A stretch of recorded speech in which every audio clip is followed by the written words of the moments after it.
नमस्कार, आप देख रहे हैं अरावली न्यूज़ 24 में अशोक कुमार भाटी।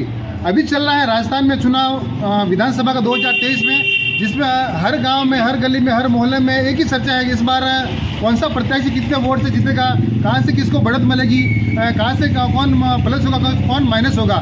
ये अभी एक चौराहे की चर्चा इतनी विस्तृत हो चुकी है, हर गाँव गली मोहल्ले में सब लोग के मुँह पर लगा करके, फ़ोन में लगा कर, हर जगह यही पूरा ट्रेंड चल रहा है। साथ में आज भारत और ऑस्ट्रेलिया का मैच भी चल रहा है, उसमें बहुत से लोग आज बिजी हैं। फिर भी अपने ये सायरा के सभी प्रवासी लोग हैं जो सायरा के अपने काम धंधे व्यवसाय के लिए सूरत, बॉम्बे या गुजरात और महाराष्ट्र में रहते हैं। ये सब लोग अभी अपने दीपावली के कारण वहाँ पे 5 दिन का एक विशेष अवकाश रहता है 12 महीने में, जो ये सब अभी अपने व्यवसाय को बंद करके सूरत से अपने मारवाड़ में, मेवाड़ में सब आए हुए हैं। ये सब इनकी बड़ी बड़ी महंगी गाड़ियाँ भी हैं और ये सब लोग बड़े व्यवसायी हैं और खुद का बिजनेस भी है, खुद के शॉपकीपर और सब बाहर रहते हैं। जबकि मूल निवासी मेवाड़ के हैं, सायरा के हैं और अपने उदयपुर जिले के अंदर बहुत से गाँव के लोग प्रवासी के रूप में वहाँ रहते हैं। तो ये सब प्रवासी लोग अभी आप आए हैं, इनसे हम अरावली न्यूज़ की कब से इस टाइप की एक मन में भावना थी कि प्रवासी लोगों की अपने सायरा के प्रति, क्षेत्र के प्रति क्या भावना है, ये क्या विकास चाहते हैं और इनको यहाँ पे क्या ऐसी कमी लगती जो होनी चाहिए थी, जो अपने इस 5 साल में, पिछले कार्यकाल में हुई या नहीं हुई। इनसे अभी चर्चा करते हैं विस्तृत में, इनकी क्या भावना है वो हम लेने की पूरी कोशिश करते हैं। आपका नाम बताइए, आप कितने वर्ष से प्रवास कर रहे हैं सायरा के बाहर? मेरा नाम मोतीलाल, मेरे पापा का नाम लाल सिंह जी, मेहता हूँ, जैन हूँ, भोजवाल हूँ। करीब 40 साल से मैं सूरत में प्रवास। सूरत में अपना क्या व्यवसाय है? कपड़े का 90% लोग, 99% लोग कपड़े से जुड़े हुए हैं सूरत में। वैसे सूरत में सिल्क सिटी बोलते हैं। Silk city. तो आप ये बताइए हमें कि जिस तरह से आप वहाँ से आते हो, हाँ, सूरत में एक बहुत बड़ी सिटी है, स्मार्ट सिटी है और बड़ी, यहाँ पे आते ग्रामीण लोग पूरा परिवेश होता है। आपने 40 साल में यहाँ पे क्या ऐसा क्या चेंजेस देखा जो यहाँ पे? तो क्या पहले ये गांव में डामरीकरण नहीं था, सीमेंटकरण नहीं था, सीमेंटकरण हो गई, लाइट हो गई है। हालांकि इस जमाने में हमारे वो हरिजन महिला भी सफाई बराबर करती है। दीपावली के बाद कुछ लाइट की प्रॉब्लम हो गई, किंतु ये करते भी है। अब हमारी मुख्य मांग ये है कि यहाँ की 95% जनता सूरत में प्रवास करती है। सूरत सायरा बस जो 25-30 साल से चल रही है वो बिल्कुल बंद है। अब क्या कारण से बंद है, क्यों है, वो तो भगवान जाने, सरकार जाने।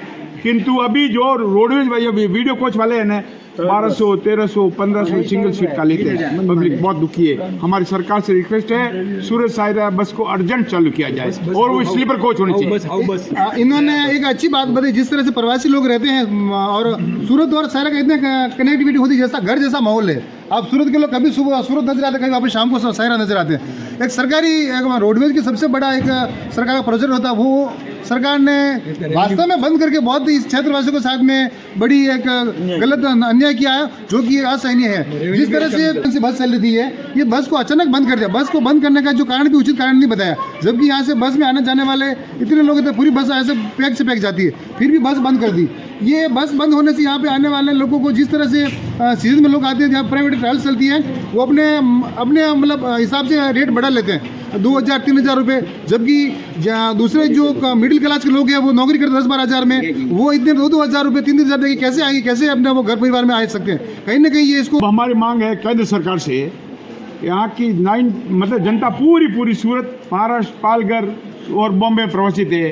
तो बॉम्बे से सूरत के लिए या सूरत से उदयपुर से सूरत बॉम्बे के लिए एक ऐसी ट्रेन चलाई जाए जो करीब रात को 8 बजे उदयपुर से रवाना होवे और सुबह 4-5 बजे सूरत पहुंच जावे। इसी ढंग से वहाँ से भी रिटर्न का भी ऐसे होवे, हम सूरत से 8 बजे बोले बैठे और 4-5 बजे उदयपुर पहुंच जावे। नहीं तो इस बसों में हम 1400-1500 दे के हमारे बाल घिस गए। सबकी समस्या, सबकी कैपेसिटी एक जैसी नहीं होती है। पैसे वाले 1500 लोग के बैठ जाएंगे, किंतु जो कटिंग पैटिंग वाले होते हैं ना, जो मजदूरी करते हैं, दिन रात को सुबह को कुआं खोदते और शाम को पानी पीते हैं, वैसी हालत हो गई है। इसलिए सरकार से मेरा अनुरोध है कि हमारे लिए इस समस्या की ओर ध्यान दिया जाए।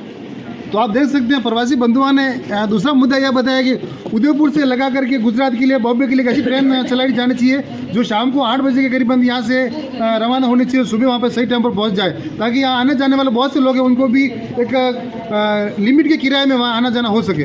आपका नाम बताइए और इस गाँव में आपको क्या कमी लगी जिसके कारण आपको ऐसा मन में लगा हो कि जो काम इसका निपटारा होना चाहिए या वो कुछ चेंजेस होने चाहिए उसमें? मेरा नाम मिठालाल मेहता है। मैं सूरत वासी हूँ। वहाँ पर कपड़े का व्यवसाय था, उससे निवृत्त होने के बाद दूसरा व्यवसाय में लग गया। आप ये बताइए कि सायरा में आपको ऐसे क्या कमी लगी जो इस बार अपने चुनाव के सामने अपन मुद्दा रख सकते हैं, ये काम हमारा होना चाहिए? सायरा का जितना विकास होना चाहिए उतना विकास नहीं हो रहा है।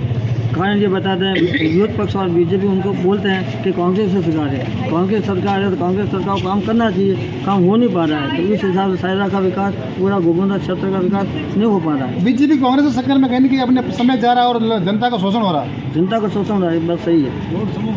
और सबसे हालत यहाँ खराब है, पानी, लाइट और चिकित्सा, शिक्षा, इस बारे में सरकार का पूरा ध्यान नहीं है। और लाइट, और यहाँ जो बाहर से जो पूरे परिवार से आते हैं तो लाइट नहीं होने से और पानी नहीं होने से वो यहाँ आने से इकराते हैं, यहाँ आना पसंद नहीं करते हैं। अगर हम साल में 1-2 बार यहाँ पर आते हैं, गर्मी की छुट्टियों में और दिवाली के अवसर पर, दोनों अवसर पर अगर लाइट की सुविधा होवे, पानी की सुविधा होवे और रोड अच्छा होवे तो पब्लिक यहाँ आराम से रह सकती है और धीरे धीरे यहाँ पर प्रवास भी कर सकते हैं महीना भर के लिए। जिस तरह से लोग बड़ी सिटी से आते हैं, यहाँ पे आते हैं कमजोरी लगती है, जहाँ पे पूरी सुविधा नहीं होती, लोग रहने के लिए करते रहते हैं। शहर के अंदर पिछले 1.5 महीने से बहुत चोरियाँ हो रही है और चोरी लगातार होती जा रही है। चोरी का इस प्रकार से हो रही है, बाहर से ताला बंद है, ऊपर से होकर अंदर घुस जाते हैं, अंदर से बंद कर देते हैं, वहीं खाते हैं, वहीं पीते हैं, सोते हैं। और कहीं कहीं पर सोने की जगह अलग होती है, खाने की जगह अलग होती है। और मुख्य समस्या यह है कि चोरी करने आते, लेकिन साथ में हथियार लेके कुछ भी लोग की शर्ट वगैरह लेके आते हैं। और दूसरे ताजुब ये बात हो रही, चोर अपना साक्षी यहाँ छोड़ के जाते हैं और मतलब कपड़े यहाँ छोड़ के गए, दूसरे कपड़े पहन के गए तो भी पुलिस को पहचानने में विफल हो रही है। पुलिस प्रशासन का सायरा के जितनी बार चोरी हो रही है, लगभग कमजोरी सामने आ रही है। कमजोरी सामने आ रही है, पुलिस लाचार है। सायरा गांव एक पंचायत समिति इस तरह का गांव है, मुख्यालय है, पंचायत समिति या पुलिस थाना, यहाँ पर होते हुए भी इतनी चोरियाँ हो रही है। इसको आप किस तरह से देखोगे? अगर यहाँ पे इतनी चोरियाँ होती तो गाँव बाहर क्या होता होगा?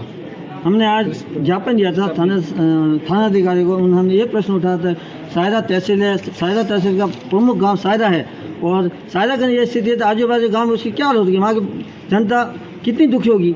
हमने उनसे अनुरोध किया कि ज़्यादा गांव में शांति चाहिए और सुरक्षा चाहिए, दोनों अगर मिलती है तो हम पुलिस प्रशासन का आभार मानेंगे। उन्होंने आश्वासन दिया कि हम भविष्य में इसका ध्यान रखेंगे। आपका नाम बताइए और आप यहाँ पे कितने दिन से हो सायरा में? मेरा नाम अमृतदेव मेहता है। मैं सायरा में लगभग 2 दिन से यहाँ हूँ और साल में कम से कम 2-4 बार आना जाता रहता है।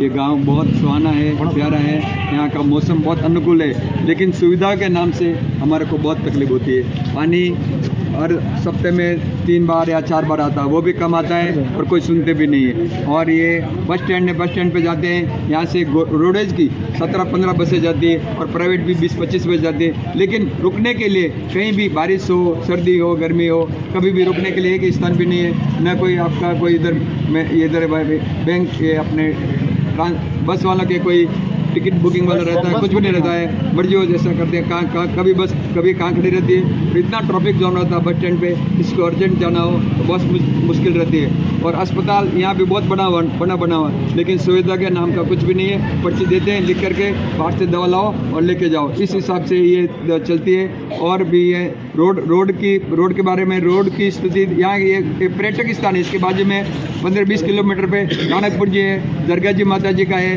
केलवाड़ा है, सब अच्छे दर्शनीय स्थान है। कुंभलगढ़ है और ये इंडिया लेवल के पर्यटक स्थान है। यदि इसमें आने जाने की सुविधा अच्छी हो तो सब तरह का विकास बहुत अच्छा रहेगा। इसलिए मैं कहता रोड अच्छा होता और हमारे को कोई भी काम करना होता गवर्नमेंट का, बिगड़ पैसे काम होता नहीं। कहीं भी जाओ, भले कांग्रेस की सरकार हो, भले बीजेपी की सरकार हो, हर आदमी मतलब पैसे के बिना काम होता नहीं। इसके बारे में कुछ चिंतन किया जाए और हमारे को ये सायरा गाँव के लिए कुछ विकास का काम किया जाए, यही भावना। कांति भाई मेहता, हाँ जी, सायरा निवासी, सूरत प्रवासी। अभी हम देख रहे हैं 24 और वास्तव में इनकी जो न्यूज़ रहती है उसका असर भी रहता है। तो हम आपके माध्यम से ये कहना चाहेंगे कि सायरा का जो विकास की जो बात होती है तो उसमें हमें ये लगता है, जैसे रोड की बात कर दी, बैंक में स्टाफ नहीं, काम करने में बड़ी दिक्कत आती है और दुनिया भर की लाइनें लगती है। एटीएम लगभग निरस्त रहता है, बंद रहता है, बहुत कम समय के लिए वो चालू रहता है, पता नहीं क्या मिस्टेक होती है। स्टाफ एक तो बढ़ाया जाए, और दूसरा यहाँ जो तालाब है बहुत ही अच्छा तालाब है, लेकिन उस तालाब के चारों ओर अगर ट्रैक बना दिया जाए तो लोगों को आवागमन के लिए या बैठने के लिए या पिकनिक के लिए एक बहुत ही अच्छा पॉइंट मिल सकता है, क्योंकि वो राणकपुर रोड पे आता है। तो एक बहुत ही अच्छा एक वहाँ पर ट्रैक बन सकता है, और उसका पानी अगर रोका जाए तो तालाब भी पूरा भरा रहेगा, उससे गांव में पानी का जो लेवल है वो लेवल भी बढ़ेगा। तो ये सरकार से हम ये निवेदन करना चाहेंगे कि ये तालाब की कुछ व्यवस्था को सुधारा जाए, और तालाब उस समय जितना बड़ा था आज हम देखते हैं एक छोटा सा हो गया, इतना नाजायज जितने कब्जे हो गए हैं, तो उसकी तरफ भी ध्यान दिया जाए। उसके लिए मैं आगे भी बात की थी, काफ़ी वहाँ से कब्जे हटाए भी हैं और इस तालाब को एक नया रूप देने का प्रयास किया है, और हम गवर्नमेंट से अभी यही चाहते हैं कि इसका विकास हो। रोड की बात हमने की, हॉस्पिटल की हमने बात की, बैंक की बात की, ये तीनों चीज़ एकदम नेसेसरी है। स्टाफ के बिना करेगा भी क्या, और आसपास का इतना लंबा क्षेत्र लगता है, कम से कम 60 गांव लगते हैं आसपास के, जो यहाँ हॉस्पिटल में उस ट्रीटमेंट के लिए आते हैं। या 108 जो नंबर की जो गाड़ी रहती थी वो भी अभी पटियाला शिफ्ट हो गई है। तो उसके लिए हम चाहेंगे कि आसपास के जब इतने गांव यहाँ रहते हैं तो वो सुविधा भी 108 की जो सुविधा है वो सायरा को दी जाए। यही गवर्नमेंट से हम निवेदन करना चाहते हैं, और आपके माध्यम से ये बात आगे तक पहुँचे, हम यही चाहते हैं। पूरा सायरा गांव की तरफ से आपका हार्दिक स्वागत और अभिनंदन करना चाहेंगे कि आप इस बात को आगे तक पहुँचाते हैं। सर, आपने जो एक अच्छी बात बताई कि सायरा में एम्बुलेंस नहीं है, जिस तरह से सरकार ने एक जो पहल चला रखी 108 निःशुल्क रहती है, 104 निःशुल्क रहती है। सायरा में तहसील है, सायरा में पंचायत समिति है, सायरा में थाना है, मुख्यालय स्तर का, और उदयपुर जिले का सबसे अंतिम में बड़ा गांव है। यहाँ पर 108 को हटाना और एक उसी के साथ साथ वापस रोडवेज बस को भी हटाना, ये इन क्षेत्रवासियों के साथ इस तरह का अन्याय क्यों हो रहा है? अब इसके लिए तो हम तो क्या कह सकते हैं, लेकिन यहाँ देखते हैं बीजेपी गवर्नमेंट हो, जैसे पहले भी कहा गया कि कांग्रेस की गवर्नमेंट हो, हमें तो एक अच्छा नेता चाहिए जो जनता की सुने। आसपास का क्षेत्र सब, जिस हम क्षेत्र को हम यूँ कहें कि आदिवासी क्षेत्र कहलाता है, बहुत ही कम लोग यहाँ पर शिक्षित हैं। स्कूलों की हालत भी देखते हैं, स्कूलों में भी स्टाफ नहीं। मेरी कन्याशाला है तो कन्याशाला में स्टाफ नहीं, यहाँ गांधी विश्वविद्यालय मतलब महाविद्यालय उसमें भी स्टाफ नहीं है। तो यहाँ भी हम बात करते हैं तो स्टाफ की बात पहले आती है, तो इस स्टाफ की पूर्ति को भी किया जाए। सर, दूसरे टीचर भी क्या करेंगे जब तक स्टाफ नहीं होगा? तो बच्चों का जो अध्ययन क्या, गवर्नमेंट की तरफ से इतनी सुविधा हमें प्राप्त होती है, लेकिन उसको हम आगे फॉलो नहीं कर पा रहे हैं। तो गवर्नमेंट से हम ये निवेदन जरूर करना चाहेंगे कि इस पर खास तौर से ध्यान दिया जाए। और अक्सर हम देखते हैं कि 4 बजे इनकी जीप आती है, उदयपुर से अप डाउन करते हैं, और उदयपुर वापस जिनको जाना होता है तो जल्दी से भी निकल जाते हैं। ये भी एक यहाँ की तकलीफ रहती है, क्योंकि टीचर्स अप डाउन करने वाले रहते हैं, तो ये भी बड़ी समस्या है बच्चों के लिए। तो इसके लिए हम कहना चाहेंगे कि स्कूलों में जो अध्ययन और जो कम है उसमें भी इस तरफ ध्यान देकर स्कूलों की भर्ती को बढ़ाया जाए। जिस तरह से सायरा में जो जैन समाज होता है, भामाशाह होते हैं, इन्होंने स्कूलों में बहुत से कमरे बना करके दिए, हॉस्पिटल बना करके दिए, जहाँ मांगो वो हेल्प भी करते हैं। आपने जो एक अच्छी विचारधारा रखी, आपको यहाँ से नहीं होते हुए भी यहाँ इस क्षेत्र में लोगों के लिए आपने जो अपनी स्थानीय मुद्दे बताए, जबकि यहाँ स्थानीय लोग रहने वाले लोग कतराते हैं, डरते क्या पता नहीं कौन सा अधिकारी कौन सा नेता मुझे डरेगा कल, जबकि डरना नहीं चाहिए। अपना लोकतंत्र में सबको बोलने का हक होता है। और अभी तो विशेष करके जिस तरह से अभी चुनाव हो रहा है, चुनाव से पहले अगर आप नेताजी से बात करोगे, अपनी मांग रखोगे, तो कम से कम उनके दिमाग में तो आएगा कि सायरा में इस तरह की कमी चल रही है। आप मेरा नाम ललित कुमार यहाँ पे हम अक्सर हम छुट्टी में ज़्यादा आते हैं। दीपावली छुट्टी पड़ती है, बच्चों के साथ पूरा फैमिली के साथ यहाँ रहते हैं और हम पूरा प्रोग्राम बनाते हैं। लेकिन यहाँ आने के बाद में देखते तो सफाई की थोड़ी कमी रहती है। हमको पर्टिकुलर उनको बुला के बोलना पड़ता, भाई अभी 5 दिन रहेंगे, 10 दिन रुकेंगे, तो सफाई ज़्यादा थोड़ा कर ध्यान देते हैं वो लोग। और रास्ते में जो बोला भाई ने पहले बोला था कि रास्ते बहुत ख़राब है, एक्चुअली सही बात है, बहुत हादसा है। यहाँ से 20 किलोमीटर राणकपुर है, 35 किलोमीटर राणकपुर उमरगढ़ है, 20 किलोमीटर। तो वहाँ पे जो गुजरात गाड़ी आती है उनका बहुत तकलीफ पड़ती है। वहाँ जाके बोलते हैं हम सारे गाँव गए, लेकिन रास्ते बहुत ख़राब है। दूसरा भाई ने बोला गांधी यहाँ पे दूर, यहाँ पे आधा किलोमीटर आगे तालाब है, तालाब को पूरा टूटा हुआ है, वो पानी पूरा बह के निकल जाता। तालाब को यदि पूरा अच्छे से बांध दिया जाए तो पानी का लेवल गाँव की तरफ अच्छा बढ़ेगा और हमारे हैंडपम्प के अंदर पूरा पानी, ये समस्या खत्म हो जाएगी। और एक वहाँ सुंदर वाटिका बनाई जाए, जो हम आराम शाम को वहाँ जाके घूम से बैठे आराम से, और एक लाइब्रेरी बने हम जाके वहाँ पढ़ सकते हैं। ये कहीं ना कहीं प्रवासियों ने जो मुद्दे रखे हैं, कहीं ना कहीं सरकार तो भी देखेगी, और वो सरकार क्या एक्शन लेती है वो देखते हैं बाद में। आप ये बताइए कि जिस तरह से आप यहाँ पे आते हो, आपने कहा बचपन यहाँ गुजरा, बाहर गुजरा? हम तो 11th तक यहीं पढ़े गए। फिर हम सूरत चले गए। अब तो ये सायरा में बड़ी बड़ी बिल्डिंग है, सब वीरान करके चले गए, आप सब छोड़ के यहाँ पे लोगों को। अब आपका क्या जनरेशन है, आपकी जनरेशन तो वही बड़ी हो रही है, तो वो तो फिर यहाँ पे आएंगे भी नहीं ना। नहीं, हम उनको लेके आते हैं, लेकिन असुविधा के हिसाब से फिर बोलते हैं पापा हम नहीं आएंगे, क्योंकि वहाँ पे पानी नहीं, लाइट नहीं, रोड बराबर नहीं है, तो थोड़ा सा इकराते हैं। तो लेकिन तुम समझा बुझा कर हम लेके आते हैं उनको, तो अपना गाँव है, अपना देश है, अपना प्रदेश है। कहीं ना कहीं भारत आज़ाद के 75 साल बाद में भी सायरा में इतनी तरह की जो समस्या है, कमियां हैं, जो जूझ रहे हैं, और प्रवासी लोग आते हैं तो इनको इतनी समस्या का सामना करना पड़ रहा है। ये तो प्रवासी अपनी दुख निकाल के 5 दिन चले जाएंगे, रहने वाले लोगों के साथ क्या होता होगा वो देखिए आप, उनको कितनी कितनी समस्याओं का सामना करना पड़ता है। यहाँ पे विकास कार्य देखिए, हर चीज़ में जो कमी हो रही है वो लोग। बाबूलाल भोगर, सायरा निवासी, सूरत प्रवासी। हो तो जिस तरह से आप यहाँ आते हो वापस जाते हो, यहाँ पे ऐसे कौन सी याद होती है जो हर साल में आपको फर्क लगता है? ये हमारी जन्मभूमि है, और जन्मभूमि के लिए जहाँ भी भले पूरा रेगिस्तान वाला होगा वो भी एक बार तो जन्मभूमि जाएगा, भले वहाँ 50 डिग्री गर्मी होगी तो भी। हमारे यहाँ तो 45 डिग्री से भी नीचे गर्मी रहती है। यहाँ समझो ना पूरा एयर कंडीशन जैसा वातावरण, हमको यहाँ बहुत अच्छा लगता है, आने में अच्छा लगता है, लेकिन सुविधा की कमी से अब हमारे उधर नल बिल्कुल पानी आता नहीं है। हमने बोरिंग करवाया तो गर्मी के मौसम में बोरिंग सूख जाता है, तो बच्चे से चले जाते हैं, कोई नहीं है तो हम क्या करेंगे। एक तो पानी की सुविधा है ही नहीं, बिल्कुल नल लाइनें नहीं है। दूसरा कि यहाँ जितना भी पानी बह के जाता है तो जहाँ से पानी खींचते हैं नल नहीं, वो गंदगी उसी में जाती है, वही वापस हमको पिलाते हैं। यहाँ जितनी गंदगी है सब जाके उस कुएं में जाएगी, जहाँ पानी का हौज है उसमें वो गंदगी जाएगी, और वल्लवावड़ी, और वही गंदगी का पानी वापस हमको सबको सप्लाई करेंगे, तो बीमारी होने वाली है। और जैसे भी हमारे यहाँ आते हैं लोग, तो ज़्यादा हेजा हो जाता है, किसी को उल्टी दस्ते होती है, तो फिर यहाँ लोग बोलते हैं जाने दो ना, क्या जाके क्या करेंगे वहाँ।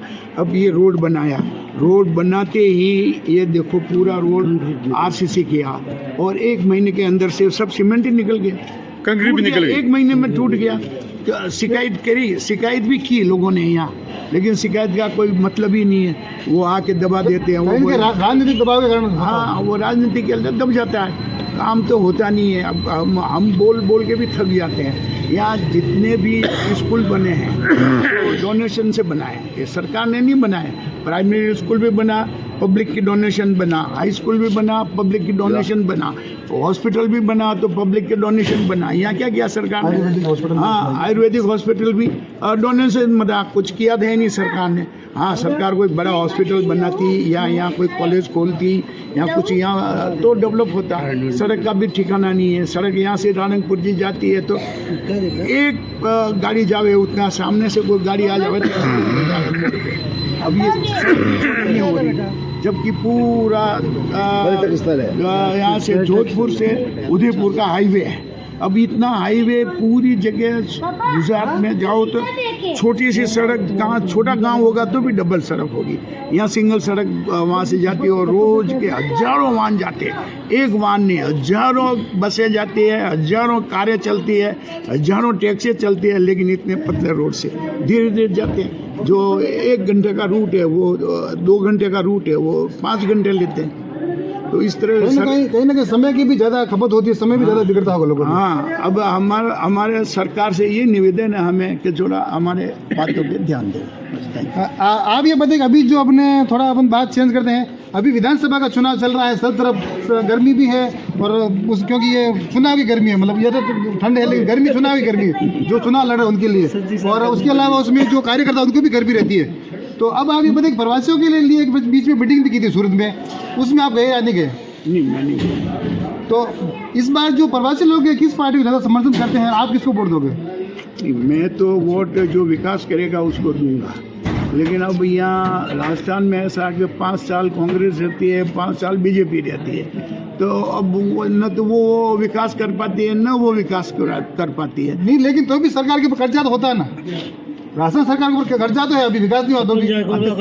वो कर्जा दुनिया भर का है, और फिर भी वो ये बांट रहे हैं, वो ये बांट रहे हैं, कुछ भी बांट रहे हैं, कर्जा करके भी बांट रहे हैं। लेकिन जो पब्लिक ही पढ़ी लिखी नहीं है, आदिवासी एरिया ज़्यादा है तो उस हिसाब से वो यहाँ विकास होता नहीं है, समझते नहीं। बीजेपी कांग्रेस का आमना सामना इस बार रहता है, हर बार वही रहता है। पिछले 10 सालों में यहाँ से 2 बार से प्रताप जी जो बीजेपी के एमएलए रहे हैं, तो कांग्रेस के मांगीलाल जी 3 बार रहे लगातार और 1 बार मंत्री भी बने। उन्होंने कितना विकास करा है मांगीलाल जी के कार्यकाल में, आपने ऐसा कुछ देखते हो? देखो मांगीलाल जी का चित्रावास से बढ़िया कर दिया उन्होंने, वहाँ का बढ़िया हो गया। अब यहाँ का विकास तो है जैसा कि जैसा ये मैंने आपको बोला नहीं है, सड़कें बनना ही 2 महीने में टूट गई। अब ये वो तो विकास का तो क्या बोले हम। तो फिर ये अपनी लाइट वेट लगी है, थोड़ा बहुत तो कुछ काम हुआ है कि नहीं? ये लाइट तो पंचायत ने लगाई है, कोई एमएलए ने थोड़ी लगाई है लाइट। तो एमएलए फंड से या ऐसा कोई बड़ा यहाँ पे कोई सायरा में ऐसा कोई आपकी नज़र में विकास नहीं हुआ है? नहीं, ऐसा कोई विकास नहीं हुआ, एमएलए के फंड से यहाँ कोई विकास नहीं हुआ। तो आपका मत इस बार किस तरफ जाएगा? मत तो अब क्या बोले हम, देखो ज़्यादातर तो लोग मोदी को पसंद करते हैं। नहीं और मोदी को पसंद करते हैं तो मैं भी मोदी को पसंद करता हूँ। नहीं, मोदी का मामला रहता है, केंद्र सरकार का रहता है, और अभी चुनाव हो रहा है राज्य सरकार का, यहाँ पर मुकाबला थोड़ा अलग होता है ना। आज में से आपके लिए उचित कौन सा रहेगा? मांगीलाल जी देखो, मैं तो ये बोल नहीं सकता, मांगीलाल जी का वो नहीं, जो आदमी विकास करेगा उसको हम वोट देंगे। कहीं ना कहीं जो प्रवासी बंधु है उनका ये कहना है जो विकास करेगा, विकास के ऊपर हम मत करेंगे, क्योंकि जो गुजरात मॉडल बना है, गुजरात में जो मोदी जी का राज था वहाँ पे हम देखा हुआ जिनको वो अच्छा लग रहा है, उसके हिसाब से उनको ये फेवर में रहते हैं। सुनो, ये जो चुनाव हो रहा है, बीजेपी कांग्रेस सब तरह के अपने उम्मीदवार सामने लड़ रहे हैं। हाँ। आप अभी किसको वोट दोगे? हम तो बीजेपी को देंगे। बीजेपी को दोगे? बीजेपी को वोट क्यों दोगे? कांग्रेस को वोट क्यों नहीं दोगे? क्यों देंगे? कोई विकास तो हमारे लिए किया नहीं है, और जो भी किया हमारे को आश्वासन दिया है, पर कांग्रेस ने कोई काम किया नहीं है। और इससे पहले हमारे गांव में कोई कांग्रेस के हिसाब से कोई विकास हुआ नहीं है, और हम इससे पहले भी 10 साल से हम चुनाव लड़ रहे हैं, देख रेख में हमारे हुआ है। प्रवासी हम रह रहे सूर्य सायरा में अंदर, जो सूर्य सायरा बसें हमारे अंदर चालू नहीं हो पाई है, तो फिर ऐसा विकास का काम कौन सा हुआ अपने सायरा के अंदर जो आप हमारे को बता दो कि भी हमने विकास का काम ये किया है। उसके अलावा भी बहुत सी तकलीफें हैं जो आज दिन तक हमारे सायरा के अंदर विकसित नहीं हुई है। कोई ऐसी बात हो तो अब हमारे को बड़ा रोड लाइटें भी मतलब लोग अपने पैसों से लगा रहे, कोई ऐसी बात हो कि रोड लाइटें भी हमारे जो विकास के यहाँ जैन लोग हैं वो अपने पैसे देकर फिर लगा रहे। जो आज भामा शाह ने बोली बात, उन बात पे आप गौर करो और कभी भी ये बात को देख लो कि हमारे लिए कोई सुविधा नहीं हुई है। जिस तरह से ये इन्होंने बताया भी कि इस गांव में सरकारी योजना के अंदर काम कम होता है, लोग प्रवासी लोग हैं जो भी अपने पैसे से लगा करके काम करवाते हैं। बिल्कुल, भवन बनाना हो, कुछ रोड लाइट हो, कुछ भी काम, ज्यादा काम खुद के पैसे से करवाते हैं, और जो सरकार वोट मांगती है वो काम नहीं करवाती है। बिल्कुल ये बोल रहा हूं। बिल्कुल नहीं हुआ। हमारे साथ में है दिनेश जी सुतार, जो कि सायरा पूर्व मंडल के अध्यक्ष भी है, व्यापार मंडल के। दिनेश जी, आप बताइए कि आपको क्या कमी लगती है सायरा में? सायरा में कमी, स्ट्रीट लाइटें चलती नहीं है कहीं पे, और कह के हमारे मोहल्ले में हम थक चुके हैं। 10 दिन हुए लगातार सफाई के लिए बोल रहे हैं और स्ट्रीट लाइट के लिए बोल रहे हैं, कोई सुनवाई होती नहीं है। हॉस्पिटल की सुविधा है, और बार बार कह के थक गए, आश्वासन मिलता है लेकिन काम होता नहीं है। यहाँ आप ये बताइए बड़ा मुद्दा क्या है यहाँ पे सायरा में होना चाहिए? ये छोटी बड़ी समस्या तो होती रहेगी और उसका निदान हो जाएगा। बड़ी ऐसा मुद्दा बताइए जिससे कि अपन, अभी विधानसभा का चुनाव भी है और सब बड़े बड़े नेता लोग आएंगे। बड़ी समस्या, दिन में पूरे दिन में कम से कम 20-25 बार तो लाइटें ट्रिप होती है, पूरे दिन लाइटें ट्रिप होती है और आए दिन शटडाउन चलता रहता है। और महीने में 2-3 बार तो 10 से 5 बजे तक कटौती करते हैं और फिर बहानाबाजी वही चलती है, आगे से कटे पीछे से कटे।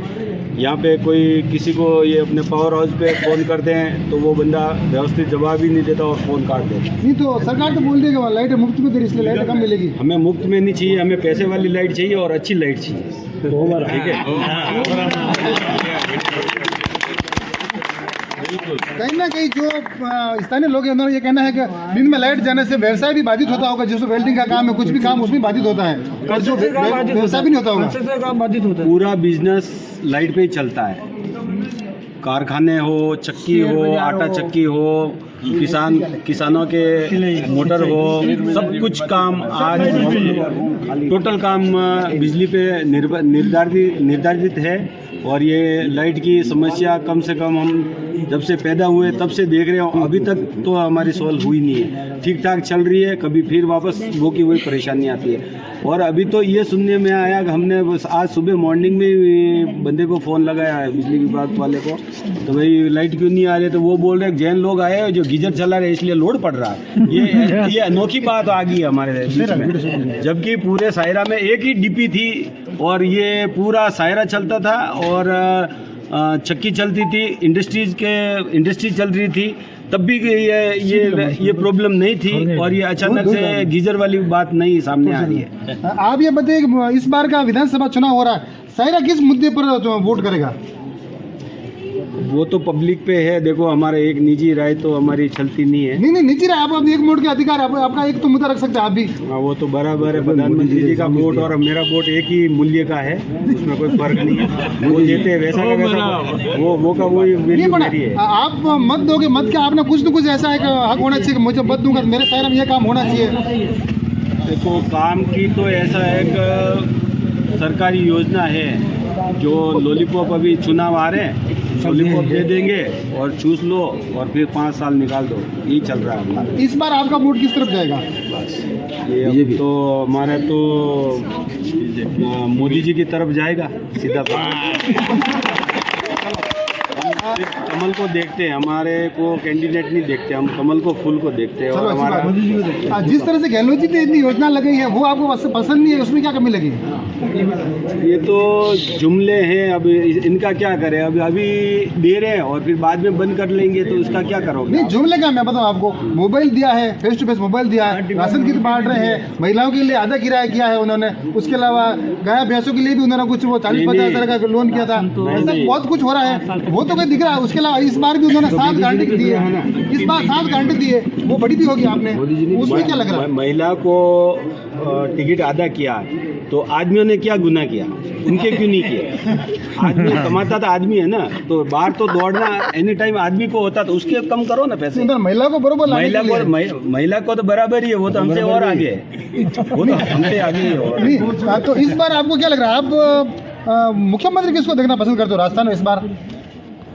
न तो वसुंधरा राजे को, न अशोक गहलोत को, इसके अलावा देखो ऐसा है वो पब्लिक पे ऊपर है। अब अपना तो भी जैसे आपने अभी फटाक से बोल दिया मोदी जी अच्छे लगते हैं, तो राजस्थान का भी कोई राज करेगा, राजस्थान का कौन राज करेगा? ये तो सुनना सुनने को रहे। ऐसा नहीं है अशोक जी गलत कुछ काम नहीं कर रहे हैं, वो भी काम कर रहे हैं। देखो अपने अपना व्यक्तित्व है, अपने अपना माइंड है, अपने अपने हिसाब से सब काम कर रहे हैं, पब्लिक के हित में वो भी कर रहे हैं। लेकिन तुष्टिकरण का राजनीति थोड़ी ज़्यादा करते हैं, इसलिए थोड़ा पब्लिक का ये, अब जैसे कन्यालाल को बिल्कुल उसका मर्डर हो गया, उसके ऊपर कुछ किया नहीं, उसको 5 लाख रुपए देने में इनको पसीना आया, और वहाँ पे जयपुर में ये इतना बड़ा कांड हो गया तो उसको 50 लाख रुपए भी दे दिए, और उसको 50 लाख देने के बावजूद उसको सरकारी नौकरी भी दी गई है। तो ये कन्यालाल जी के साथ में तो अन्याय ही हुआ ना, देना था तो इसको भी देते भाई, उसको भी देते, ऐसा नहीं है कि उसको मना कर रहे हैं, नहीं देना चाहिए था, लेकिन उसको भी देने चाहिए थे। भले 5 इसको दिए तो 5 उसको देने चाहिए थे,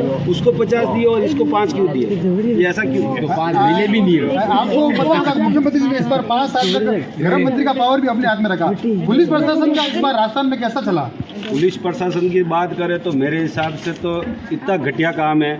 अब मेरे को अभी की बात करूं, मैंने 31 तारीख को रिपोर्ट दी और 10 दिन तक मेरी कार्रवाई नहीं हुई, और 10 दिन के बाद मैं साहब के पास वापस गया, मैं कहा सर मेरी नहीं हो कार्रवाई तो मेरी रिपोर्ट वापस दे दो, तो मेरे को धक्का दे दिया और मेरे साथ बदसलूकी की, और मैं अपने आत्मसम्मान को ठेस पहुंचा के वापस सायरा। ये कहाँ की बात है, क्या मामला? ये सायरा पुलिस थाने की मामले की। कब की बात है, क्या हुआ था? ये 31 तारीख को मैंने एक रिपोर्ट दी थी कुछ कार्रवाई करवाने के लिए, मेरी घास कोई बंदा काट के लेके जा रहा मेरी निजी खातेदारी ज़मीन में से, तो उसके लिए मैंने रिपोर्ट दी, तो 10 तारीख तक मेरी कोई कार्रवाई नहीं हुई। फिर मैंने एमएलए साहब से भी बात की, मंत्री जी से बात की, और ऐसे करके काम करवाना पड़ रहा। वो आए दिन ऐसे कर रहे, अभी इलेक्शन चल रहे, अभी रुको, ये रुको, फेस टू फेस कोई बात नहीं होती। और फिर मैंने व्यवहारिक से मैं कहा साहब नहीं बात होती है आपसे, नहीं बन पाता तो मेरी रिपोर्ट वापस दे दो।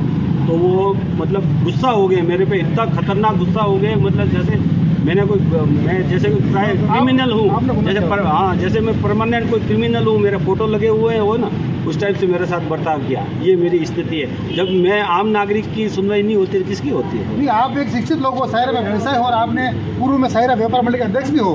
अगर आपके साथ भी इस तरह का व्यवहार करेंगे तो फिर आम जनता के साथ भी कितना मेरे को होता होगा? धक्का दे के मेरे को धक्का दिया, धक्का दे के मेरे को अंदर डालने की धमकी दी। तू बार बार आ जाता है यहाँ पे। ऐसा मेरे साथ अभी की बात कर रहा हूँ, ये 4 दिन की पहले की बात।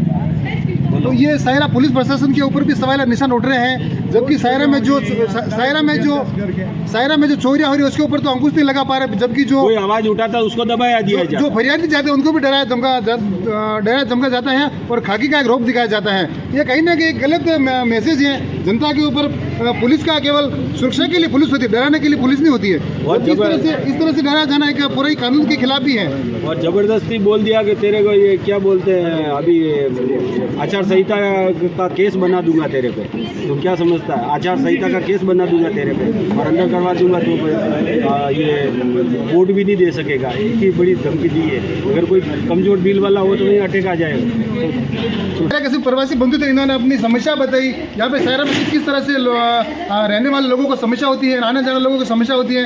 सायरा में जिस तरह से विकास कार्य को सब नेता लोग बोलते हैं ये विकास करवाया, प्रवासी बंधुओं की नजर में इस तरह कोई विकास नहीं करवाया है। और वास्तव में यहाँ पे हकीकत में धरातल पे जो काम होना चाहिए था वो काम नहीं हुआ है। सायरा में भले ही पंचायत समिति चलती हो, तहसील भी घोषित हो गई हो, बड़ा CHC भी बना रहे, लेकिन जो यहाँ पे स्थानीय मुद्दे हैं उसके ऊपर आज पूरी विस्तृत चर्चा की। सभी प्रवासी बंधु हैं जो कि सायरा के मूल निवासी हैं, अपने व्यवसाय के लिए सूरत और बॉम्बे बाहर रहते हैं, फिर भी ये अपनी मात्र इस भूमि से जुड़े हुए हैं। और इनका हकीकत में ये इस क्षेत्र के प्रति जो दर्द है इन्होंने आज बयां किया। इसमें सायरा से जाने के लिए सूरत की बस बंद की, वो हो सकती है। दूसरी जो मुद्दा बताया इन्होंने, सायरा में क्या अपने 108 नहीं है, सायरा में आए दिन चोरियाँ होती हैं और विकास का कार्य भी ऐसा नहीं हुआ है। आप अपने क्षेत्र की खबरों को देखने के लिए आरआर न्यूज़ चैनल को सब्सक्राइब करके बेल आइकन अवश्य दबाएं। मैं अशोक कुमार भाटी, कैमरामैन प्रकाश के साथ में। धन्यवाद।